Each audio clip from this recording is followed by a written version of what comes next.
Hi, in this question, a student walks for 6 seconds.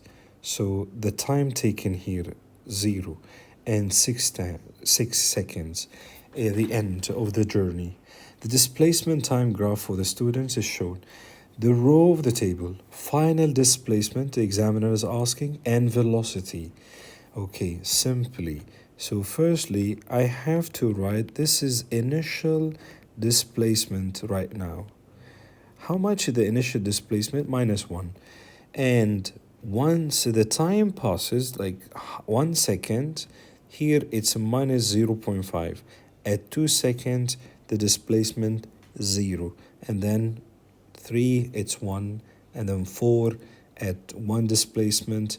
And then 5 seconds.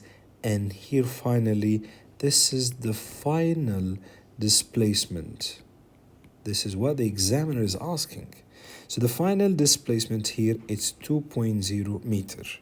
I have to look at the choices. I found, oh, wow. So you already get the answer is A. But I have to ensure that the velocity is going to be 0.5. So the velocity here, which is the dy over dx, or the change in the rise over run.